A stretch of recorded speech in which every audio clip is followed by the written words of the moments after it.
Haleluya. Bersukacita saudara? Amin. Haleluya. Banyak berkat seminggu ini, banyak masalah seminggu ini, tetap haleluya. Tuhan Yesus baik. Pujian yang sudah kita sama-sama angkat, temanya, tempo hari saya tanyakan leader, apa temanya? Temanya tentang hidupku dalam genggaman tangan Tuhan. Coba kita ucapkan sama-sama. 2, 3. Hidupku dalam genggaman tangan Tuhan. Ini tema kita. Ya. Hidupku dalam genggaman tangan Tuhan. Nah, ada satu pujian ya yang mengatakan Yesus pegang sama-sama erat tanganku, ku tak dapat hidup di luar kasih-Mu, Bapa, jangan tinggalkan aku, Engkau alasan selama ku hidup. Penyair ini menyadari bahwa hidupnya kalau lepas dari genggaman tangan Tuhan, tidak pernah bisa jadi apa-apa. Hancur semuanya, berantakan. Tidak pernah jadi orang yang berarti. Ya. Tidak akan pernah berfungsi, tidak akan pernah menikmati kehidupan. Makanya dikatakan, Yesus pegang erat tanganku dan jangan lepaskan. Pemazmur sendiri pernah berkata, Tuhan jangan ambil roh-Mu. Karena dia tahu kalau Tuhan mengambil rohnya, berarti Tuhan tidak lagi menggenggam hidupnya. Nah ini bahaya. Ya. Nah saudara dikasih oleh Tuhan, orang yang hidupnya dalam genggaman tangan Tuhan, orang itu milik Tuhan. Saudara milik Tuhan? Amin. Ya. Kalau kita milik Tuhan, berarti hidup kita digenggam oleh Tuhan. Ya. Kalau hidup kita digenggam oleh Tuhan, ya, apa yang Tuhan akan lakukan dalam hidup kita? Ya. Kalau hidup kita ada dalam genggaman Tuhan, genggaman Tuhan, apa sih yang Tuhan akan lakukan dalam hidup kita? Mari kita lihat yang pertama. Di dalam 1 Raja-Raja 17 ayat yang ke-3 sampai 4 dan ayat yang ke-6. Kita baca sama-sama ayat ini ya. 2, 3. Pergilah dari sini, berjalanlah ke timur dan bersembunyilah di tepi sungai Kerit di sebelah timur sungai Yordan. Engkau dapat minum dari sungai itu dan burung-burung gagak telah kuperintahkan untuk memberi makan engkau di sana. Ayat 6. Pada waktu pagi dan petang burung-burung gagak membawa roti dan daging kepadanya dan ia minum dari sungai itu. Yang pertama yang Tuhan akan lakukan atas orang-orang yang ada dalam genggaman tangannya, Tuhan akan melatih berjalan dalam iman. Seorang ibu ketika dia melahirkan seorang anak, maka pada usia tertentu ketika anak ini sudah mulai belajar merangkak, maka dia akan pegang tangan anak ini untuk apa? Diajak belajar berjalan. Ketika hidup kita ada dalam genggaman tangan Tuhan, maka Tuhan akan mengajar kita berjalan ya dalam iman. Elia saat diperintahkan oleh Tuhan, Elia kamu pergi bersembunyi di tepi sungai Kerit. Dan di situ Allah berkata, burung-burung gagak telah kuperintahkan untuk memberi makan. Ya. Memberi makan engkau di sana. Saudara, Elia di sungai Kerit, Allah berkata bahwa burung gagak akan memberi Elia makan. Pertanyaannya, logikanya, bisa enggak sih burung gagak kasih makan? Pagi sore loh saudara. Sekali saja, bisa enggak? Logikanya enggak bisa. Enggak masuk akal burung gagak bisa kasih makan orang. Tetapi akhirnya terjadi enggak? Terjadi. Pagi, sore burung gagak mengirimkan roti dan daging kepada Elia. Ya. Mengapa bisa terjadi? Karena Allah yang bekerja. Perhatikan baik-baik. Mengapa bisa terjadi? Karena Allah yang memberi perintah. Ketika burung gagak mengikuti atau menuruti perintah dari Allah, maka Allah yang bekerja. Nah, sekarang saya mau ajak saudara kepada peristiwa selanjutnya. Setelah sungai Kerit itu kering. Elia diperintahkan, sekarang Elia kamu pergi ke Sarfat. Ya. Pergi ke sana, sudah aku perintahkan seorang perempuan janda untuk memberi engkau makan. Ya. Elia pergi ke Sarfat. Dan ketika sampai di Sarfat, dia ketemu di sana. Ternyata itu bukan seorang janda yang kaya raya. Justru janda yang dia ketemui itu janda yang sedang mengumpulkan ranting-ranting kering, ya, bersama dengan anaknya. Dan ketika Elia berkata, beri saya minum. Ya, janda ini mengambil, belum melangkah lebih jauh, Elia berkata, buatkan roti bundar untuk saya.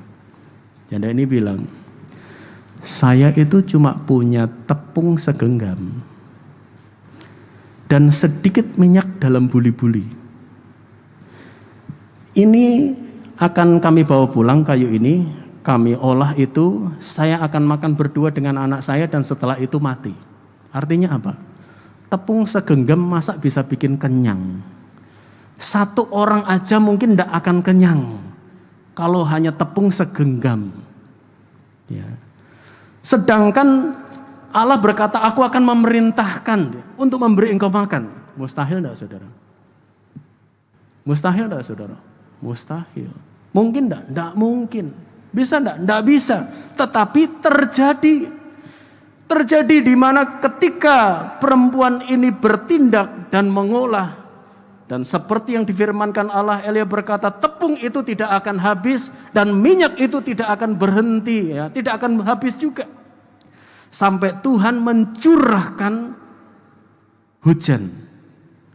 3,5 tahun kekeringan. Ya, berarti dipotong ketika Elia di Sungai Kerit. Anggaplah paling enggak 1-2 tahun mereka hidup dari tepung segenggam dan sedikit minyak dalam buli-buli. Untuk berapa? Untuk 3 nyawa. Ya. Saudara dikasih oleh Tuhan, ini Elia bisa alami karena Elia sudah belajar sebelumnya. Di mana Tuhan berkata, aku sudah perintahkan burung gagak untuk memberi engkau makan. Dan Elia melihat ternyata memang burung gagak dipakai oleh Allah. Allah bekerja melalui burung gagak, kuasa Allah bekerja sehingga burung gagak ini mengirimkan roti dan daging. Ya. Dan ketika ke Sarfat, dia tahu bahwa mujizat Tuhan, kalau Tuhan sudah perintahkan, walaupun mustahil bisa terjadi. Karena apa? Karena Allah bekerja. Ya. Kalau Tuhan sudah mengatur sedemikian rupa, maka rancangannya, apa yang difirmankannya tidak akan pernah gagal. Semuanya akan terjadi, semuanya akan nyata. Ya. Nah, sekarang saya mau ajak saudara kepada satu peristiwa di Perjanjian Baru. Markus 6 ayat ke-34. Ketika Yesus mendarat, ia melihat sejumlah besar orang banyak, maka tergeraklah hatinya oleh belas kasihan kepada mereka, karena mereka seperti domba yang tidak mempunyai gembala. Lalu mulailah ia mengajarkan banyak hal kepada mereka. Perhatikan, Yesus di peristiwa Yesus memberi makan 5.000 orang. Ya. Saat itu sebelum mujizat itu terjadi, maka Yesus melihat kerumunan orang banyak. Ya. Mereka seperti domba yang tidak bergembala. Maka kemudian Yesus mulai memeluk mereka. Yesus mulai mengajarkan banyak hal. Yesus mulai mengajar firman Allah. Ya. Yesus menyampaikan firman Allah sepanjang hari sampai malam. Pertanyaan saya, Roma 10 ayat yang ke-17. Iman timbul dari pendengaran akan firman Tuhan. Saya tanya, kalau kalau orang banyak dan murid-murid juga mendengar sepanjang hari Allah menyampaikan firman Allah, timbul iman enggak di hati murid-murid secara khusus? Imannya timbul enggak, saudara? Menurut saudara imannya timbul enggak? Kalau berdasarkan Roma 10 ayat 17 harusnya imannya timbul. Tetapi coba lihat Markus 6 ayat yang ke-35, ayat selanjutnya. Pada waktu hari sudah mulai malam, datanglah murid-muridnya kepadanya dan berkata, tempat ini sunyi dan hari sudah mulai malam. Suruhlah mereka pergi supaya mereka dapat membeli makanan di desa-desa dan kampung-kampung di sekitar ini. Tetapi jawab Yesus, kamu harus memberi mereka makan. Kasih mereka makan. Ya. Diperintahkan oleh Tuhan, murid-murid kasih makan kepada orang banyak. Murid-murid berkata seperti ini, mana mungkin Tuhan? Ya. Baru saja mereka mendengarkan firman, sepanjang hari mendengarkan firman. Rupa-rupanya Roma 10 ayat 17 belum berlaku dalam hidup mereka. Ketika Allah berfirman, maka Allah mulai mengajar murid-muridnya untuk mengalami pengalaman firman, pengalaman iman. Karena ketika Allah berfirman, maka firman-Nya akan bekerja, berkarya. Nah, ketika Allah menyampaikan firman Allah, harusnya iman mereka bangkit. Oh ya Tuhan, pasti bisa. Mereka tidak berkata seperti itu, saudara. Ya, tetapi sekalipun di tengah keraguan-raguan, kita bisa melihat bahwa akhirnya Allah tetap bekerja. Ya. Mereka cuma punya 5 ketul roti dan 2 ekor ikan. Mustahil. Tapi bisa. Mungkin enggak? Mereka berkata enggak mungkin. Cuma 5 ketul roti, 2 ekor ikan. Tapi akhirnya bisa enggak? Bisa. Kenapa? Allah bekerja. Allah bekerja dengan kuasanya. Nah, dari poin ini kita bisa melihat bahwa ketika hidup kita ada dalam genggaman tangan Tuhan, Allah sedang melatih kita berjalan dalam iman. Allah ingin ketika kita ada dalam genggaman tangan Tuhan, ya seperti seorang ibu atau seorang ayah yang menuntun anaknya, maka dia akan memberikan nasihat-nasihat, tetapi juga dia akan memberikan pengalaman-pengalaman hidup bagi anak ini. Demikian juga dengan kita. Ketika Allah menggenggam hidup kita, maka dia akan menyampaikan firman-Nya hari demi hari dalam hidup kita, dan mulai diajak untuk berjalan dalam iman, mengalami pengalaman iman, mengalami pengalaman di mana firman itu menjadi kenyataan.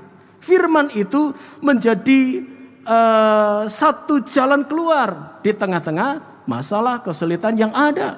Ya.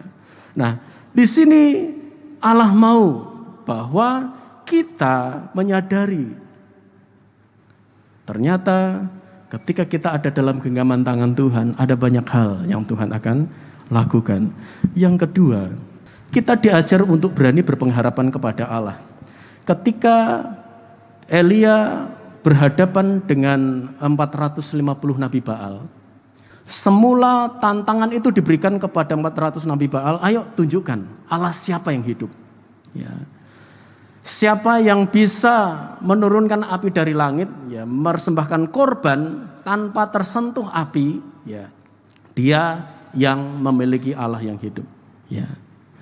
450 Nabi Baal ini mereka sudah berteriak-teriak melakukan upacara, ritual. Sampai tengah hari Elia berteriak, oh mungkin lagi bepergian, ya, tunggu sebentar. Oh mungkin lagi tidur, berteriaklah, bangunkan. Ya, sampai akhirnya mereka menoreh-noreh badannya, menyiksa diri. Tidak terjadi apa-apa. Dan akhirnya Elia mulai membangun mezbah. Dari 12 batu yang berbicara tentang 12 suku, disusun, dan di situ ditaruh korban, disiram dengan air. Kemudian dia menengadah. Dan dia berdoa, ya Tuhan, Bapa, tunjukkanlah di depan mata orang ini bahwa Engkau adalah Allah yang hidup.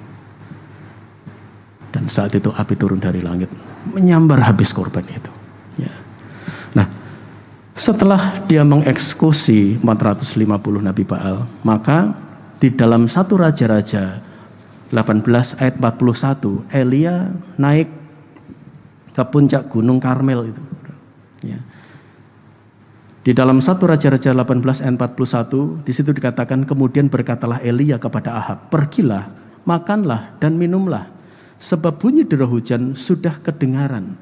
Ya. Saat itu sudah hujan, belum hujan. Tetapi Elia berkata dengan iman, bunyi dera hujan sudah kedengaran. Ayat yang ke-42, lalu Ahab pergi untuk makan dan minum. Tetapi Elia naik ke puncak Gunung Karmel, lalu ia membungkuk ke tanah dengan mukanya di antara kedua lututnya. Ayat 43, setelah itu ia berkata kepada bujangnya, naiklah ke atas, lihatlah ke arah laut. Bujang itu naik ke atas, ia melihat dan berkata, tidak apa-apa. Kata Elia, pergilah sekali lagi, demikianlah sampai 7 kali. Saudara, 1 kali Elia berdoa, api turun dari langit. Tetapi beberapa waktu kemudian ketika dia berdoa, ya, dia sudah beriman. Saya sudah dengar dera hujan ini, ya, pasti akan hujan ini. Tetapi ketika dia berdoa, ternyata tidak hujan-hujan, tidak ada tanda-tanda. Sampai dikatakan bujangnya disuruh coba lihat, tidak ada apa-apa. Yang kedua dia berdoa lagi, coba lihat lagi, tidak ada apa-apa. Dan ayatnya dikatakan sampai 7 kali. Ya. Sampai 7 kali tidak terjadi apa-apa. Saudara dikasih oleh Tuhan, mungkin hari-hari ini saudara berada dalam situasi di mana saudara sudah mempraktekkan iman. Saya mengimani bahwa Tuhan pasti campur tangan. Saudara sudah berdoa, saudara sudah berpuasa, saudara sudah memperkatakan iman. Tetapi ketika saudara berdoa, saudara mengalami pengalaman seperti Elia. 1 kali berdoa tidak terjadi mujizat. 2 kali berdoa tidak terjadi mujizat. Saudara sudah melakukan, saudara sudah berdoa, tolong bantu doa ya, dukung dalam doa. Tetapi tidak terjadi apa-apa. Ketika situasi itu terjadi, masihkah saudara tetap berpengharapan kepada Tuhan? Masihkah saudara berkata, saya percaya Tuhan, Engkau pasti campur tangan. Engkau pasti melakukan mujizat. Ya. Saudara, saat itu tidak ada tanda-tanda. Bisa di dalam diri Elia akhirnya goyah. Tetapi tidak bagi Elia untuk melakukan itu. Kalau kemarin Tuhan tolong saya, kalau beberapa waktu lalu Tuhan tolong, Tuhan menjawab doa saya, kali ini pun Tuhan tetap akan campur tangan. Amin saudara. Kalau mungkin saudara pernah mengalami, saudara berdoa cepat dijawab oleh Tuhan. Tetapi mungkin kali ini saudara mengalami pengalaman di Gunung Karmel. Doa tidak dijawab-jawab, saudara sudah beriman, tetaplah berpengharapan kepada Tuhan. Amin. Jangan menyerah. Ya. Dan kemudian ayat yang ke-44. Pada ke-7 kalinya, yang ke-7 kalinya, berkatalah bujang itu, wah, awan kecil sebesar telapak tangan timbul dari laut. Tuhan jawab, tapi apa? Cuma setelapak tangan. Tidak langsung awan yang tebal, hanya setelapak tangan. Ketika mungkin saudara sedang bergumul dan akhirnya Tuhan menjawab, loh kok cuma setelapak tangan? Saudara mah tetap berpengharapan kepada Tuhan enggak? Loh cuma setelapak tangan, apa artinya? Apa artinya untuk usaha saya? Apa artinya untuk rumah tangga saya? Apa artinya buat kebutuhan saudara, kebutuhan saya? Mungkin kita mikir kok cuma setelapak tangan isi Tuhan? Kan saya sudah bergumul, kenapa cuma setelapak tangan? Tetapi kita belajar dari Elia. Dia tidak menyerah. Dia tetap berpengharapan Tuhan pasti melakukan sesuatu. Dan benar saudara, saat itu maka perkataan iman pun keluar. Lalu kata Elia, pergilah katakan kepada Ahab, pasang keretamu. Hanya awan setelapak tangan. Kembali Elia tetap berpengharapan, tetap beriman kepada Tuhan. Dia berkata, pasang keretamu dan turunlah, jangan sampai engkau terhalang oleh hujan. Baru setelapak tangan awan. Ya. Tetapi lihat ayat 45. Maka dalam sekejap mata langit menjadi kelam oleh awan badai. Lalu turunlah hujan yang lebat. Ahab naik kereta lalu pergi ke Yezreel. Perhatikan saudara. Ketika Tuhan sudah memberikan tanda, tetap imani, itu akan jadi besar. Amin saudara. Ketika Tuhan sudah memberi tanda walaupun hanya sebesar telapak tangan, percayalah, kalau kita percaya, kalau kita yakini, Tuhan akan membuat pelipat gandaan itu terjadi. Dan itu yang terjadi kepada Elia. Nah, di peristiwa yang lain, di zaman Nuh, ya, ketika Nuh akhirnya bersama dengan keluarganya ya, terhindar dari bencana air bah, maka seluruh permukaan bumi tertutupi oleh air. Ya. Selama 40 hari, 40 malam hujan lebat. Kemudian selama 150 hari, ya 5 bulan, itu permukaan bumi ini dipenuhi dengan air. Ya, saudara bisa baca di Kejadian pasal 8 itu. Ya. Dan kemudian bahtera itu kandas di puncak Ararat itu pada hari ke-17 bulan ke-7. Ya. Dan permukaan bumi baru nampak pada bulan yang ke-10. Jadi kurang lebih hampir setahun Nuh terkatung-katung di atas bahtera. Hampir 1 tahun Nuh terkatung-katung di bahtera itu. Ya. Dan di tengah-tengah situasi yang ada, maka akhirnya dia mulai melepaskan burung gagak. Burung gagak datang pergi. Ya, berarti masih penuh air. Ya. Kemudian dia melepaskan merpati. Begitu dilepaskan merpati, merpati itu pergi tapi kemudian balik lagi dan hinggap dan kemudian dia tangkap. Dia bawa masuk lagi ke bahtera, tunggu 7 hari lagi. Dan setelah 7 hari kemudian dia lepaskan burung merpati itu. Dan ketika burung merpati itu terbang lama dan tahu-tahu dia balik. Bawa apa saudara? Bawa tanda. Tandanya sebesar apa? Hanya sehelai daun zaitun. Ya. Hanya sehelai. Ya. Kalau tadi hanya setelapak tangan, ini juga hanya sehelai 1 daun, sehelai daun pohon zaitun. Tetapi walaupun hanya sehelai daun zaitun, Nuh tetap berpengharapan, saya percaya ya, kita akan keluar dari sini. Kalau Tuhan sudah hindarkan kita dari air bah, Tuhan sudah selamatkan, kita juga pasti akan sebentar lagi akan turun. Ya, kita akan turun dan terjadi, saudara. Akhirnya mereka turun. Ada saat-saat di mana kita mungkin hanya mendapat tanda setelapak tangan ataupun juga hanya sehelai daun, tetapi marilah kita tetap berpengharapan kepada Tuhan. Jangan pernah menyerah. Jangan pernah saudara berkata, kok begini Tuhan? Kok tidak langsung selesai begitu saja masalah saya? Kok Tuhan tidak langsung membuat sesuatu langsung finish? Masalah itu jadi beres semuanya. Kenapa hanya sedikit demi sedikit? Ya, saudara, di tengah situasi yang seperti ini, kadang-kadang Allah melatih kita. Mau enggak kita mengucap syukur? Mau enggak kita tetap meyakini bahwa Allah akan terus bekerja? Tetap mengandalkan Tuhan dalam kehidupan kita. Ya. Yang ketiga,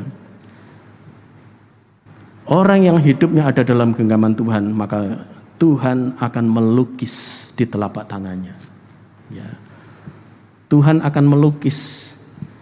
Ini berbicara tentang bagaimana orang yang dikasihi Tuhan, Tuhan jatuh cinta ya dengan orang ini. Tuhan jatuh cinta dengan umat kesayangannya. Ya. Dia gambar di telapak tangannya. Yesaya 49 ayat yang ke-16, lihat aku melukiskan engkau di telapak tanganku. Tembok-tembokmu tetap di ruang mataku. Ya. Ini ungkapan cinta Tuhan. Ya. Kalau Tuhan sedemikian cintanya kepada kita, seberapa besar cinta kita kepada Tuhan?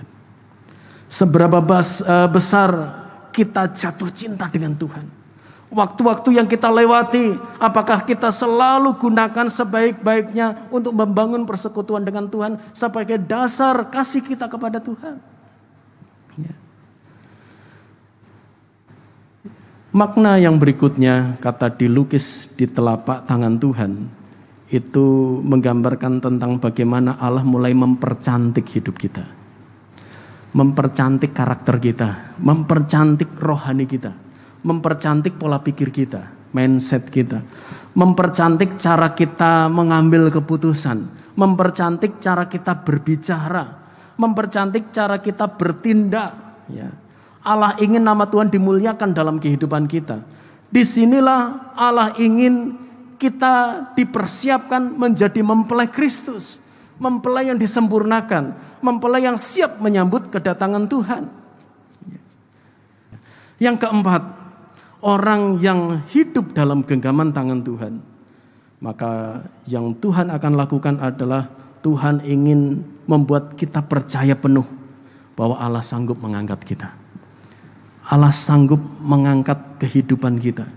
Petrus ketika tenggelam, maka tangan Allah yang mengangkat dia, menghindarkan dia dari bencana kematian. Kemudian Yusuf dia dibenci oleh saudara-saudaranya, dia direndahkan oleh saudara-saudaranya, bahkan masa depannya dihancurkan oleh saudara-saudaranya. Mungkin saudara mengalami situasi seperti Yusuf. Mungkin hari-hari ini saudara mengalami di mana ada orang-orang yang merendahkan, orang-orang yang menyepelekan kita, nggak dianggap, emangnya kamu siapa? Ya, kamu itu bukan apa-apa. Mungkin saudara mengalami itu karena saudara anak Tuhan, atau mungkin karena keberadaan saudara di tengah-tengah pekerjaan atau tengah-tengah lingkungan yang ada. Memang mungkin tidak ada yang saudara banggakan. Ya. Tetapi orang mencoba merendahkan kehidupan saudara, orang coba menyepelekan saudara. Dan seperti ini dialami oleh Yusuf. Dia disepelekan oleh kakak-kakaknya. Dia direndahkan oleh kakak-kakaknya. Tetapi lihat saudara, siapa yang mengangkat Yusuf akhirnya menjadi orang kedua di Mesir? Tuhan yang mengangkat dia. Ya. Kalau toh mungkin hari-hari ini saudara mengalami itu, ya, semangati hidup saudara. Katakan saja, ya, kamu menyepelekan saya, Tuhan mengangkat saya. Kamu merendahkan saya, berkatmu pindah ke saya. Amin saudara. Amin saudara. Nah, katakan itu saja. Katakan berkat, doakan berkat untuk orang itu. Tetapi juga yakini bahwa kalau orang merendahkan kita, Tuhan mengangkat kita. Amin. Karena apa? Hidup kita ada dalam genggaman tangan Tuhan. Dia yang sanggup mengangkat hidup kita. Orang boleh menggunakan banyak cara, fitnahan, olokan, ataupun mungkin menggunakan tindakan-tindakan yang sampai bersifat kriminalitas. Tetapi selama kita digenggam oleh Tuhan, Tuhan yang akan mengangkat kita. Tuhan yang akan membela kita. Amin. Amin. Dia tidak akan pernah membiarkan kehidupan kita. Karena itu apapun yang terjadi, tetaplah yakini ya, bahwa selama kita ada dalam genggaman tangan Tuhan, ada 3 hal. Tuhan mengajar kita berjalan dalam iman, berbicara tentang iman. Kemudian yang kedua, Tuhan melatih kita untuk tetap berpengharapan kepada Tuhan, tentang pengharapan. Yang ketiga, Tuhan melukis kita di telapak tangannya, berbicara tentang kasih. Ya. Iman, harap, kasih. Yang terbesar, kasih. Kasihlah yang membuat hidup kita ada dalam genggaman tangan Tuhan. Karena itu apapun yang saudara alami hari-hari ini, keadaan mungkin mustahil bagi kita. Burung gagak mustahil bisa kasih makan Elia. Tetapi ketika burung gagak nurut, maka Allah yang bekerja. Allah yang membuat burung gagak bisa memberi makan Elia. Elia tidak mungkin bisa makan hanya dengan tepung segenggam. Tetapi karena Tuhan yang bekerja, mungkin. Ya. 5 ketul roti 2 ekor ikan tidak mungkin untuk makan 5.000 orang. Tetapi kalau Tuhan yang bekerja, mungkin. Walaupun hanya setelapak tangan tanda dari Tuhan. Tetapi setelapak tangan bisa jadi hujan berkat. Amin saudara. Amin saudara. Mengucap syukurlah untuk apapun yang terjadi dalam hidup kita. Bahkan ketika Tuhan memberi tanda yang sekecil apapun, itu tanda akan ada berkat besar yang terjadi dalam hidup saya. Katakan amin. Walaupun hanya selai daun, tetapi katakan, saya percaya. Ini pertanda, saya akan menikmati buah zaitun. Saya akan menikmati minyaknya, bukan hanya sehelai daun saja. Ya. Berbicara tentang pemeliharaan Allah yang pasti dan nyata dalam kehidupan kita. Ya. Kita akan belajar pujian kita yang pertama tadi.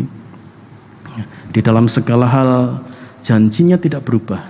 Apa yang sudah difirmankan Tuhan terjadi saat kita percaya.